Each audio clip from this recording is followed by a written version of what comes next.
یہ صدائے حریت جموں کشمیر ہے۔ کشمیر کے حوالے سے تازہ اپڈیٹس کے ساتھ ابن سلام۔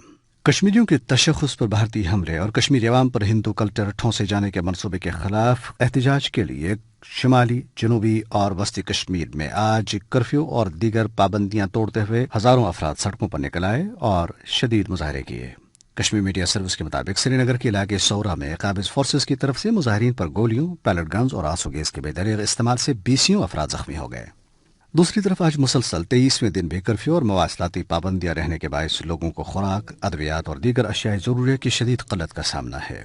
وادی کشمیر اور جموں خطے کے 5 اضلاع میں بازار اور اسکول بند ہیں، جبکہ انٹرنیٹ، ٹیلی فون، موبائل اور ٹی وی چینل سمیت تمام مواصلاتی سروسز معطل ہیں۔ امریکہ میں قائم خبر رساں ایجنسی ایسوسیٹڈ پریس نے کشمیر پولیس کے آفیسر کے حوالے سے کہا ہے کہ بھارت کی طرف سے مقبوضہ جموں کشمیر کی خصوصی حیثیت تبدیل کیے جانے کے بعد سے بھارتی فوجیوں اور کشمیر پولیس کے اہلکاروں کے درمیان لڑائی کے کم از کم 3 واقعات رونما ہو چکے ہیں، جن میں فوج اور پولیس دونوں طرف کے اہلکار زخمی ہو چکے ہیں۔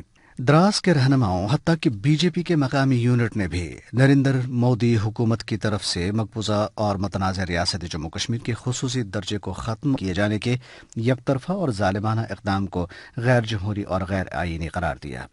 ایک اجلاس میں ان رہنماؤں نے کشمیر کے مسلسل لاک ڈاؤن، گرفتاریوں اور پابندیوں کی شدید مذمت کرتے ہوئے مطالبہ کیا ہے کہ انہیں کشمیر کا حصہ بنا دیا جائے۔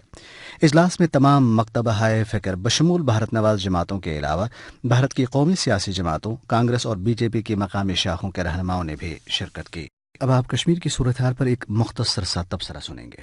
مقبوضہ کشمیر میں 23 روز کے مسلسل کرفیو اور قدغنوں کی وجہ سے انسانی المیہ جنم لے رہا ہے۔ کشمیری عوام ہندوتوا کے خلاف صف آرا ہیں اور روز بھارتی پابندیوں کو توڑتے ہوئے ہزاروں کی تعداد میں احتجاج کر رہے ہیں اور بھارتی گولیوں اور پیلٹ گنوں کا سینہ تان کر مقابلہ کر رہے ہیں۔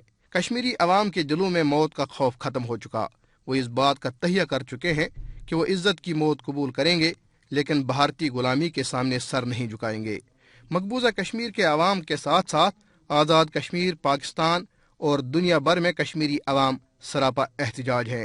اس کے علاوہ اقوام متحدہ، مہذب اقوام اور بھارت کے انصاف پسند لوگ بھی بھارتی حکومت کی فسطائی پالسوں سے نالاں ہیں، لیکن ہر درمی اور سرکش بھارتی حکمرانوں کے کانوں پر جو تک نہیں رینگتی۔ وہ بدمست ہاتھی کی کو روند رہے ہیں۔ پرامن مظاہرین پر انداز فائرنگ کی جا رہی ہے۔ 10,000 سے زائد لوگوں کو اب تک گرفتار کیا جا چکا ہے، لیکن ان تمام قدغنوں اور ظلم و بربریت کے باوجود کشمیریوں کا احتجاج جاری ہے۔ کشمیریوں نے سرفروشی کا راستہ اختیار کر لیا ہے۔ اب انہیں اپنی منزل یعنی حق خود ارادت کے حصول سے کوئی نہیں روک سکتا۔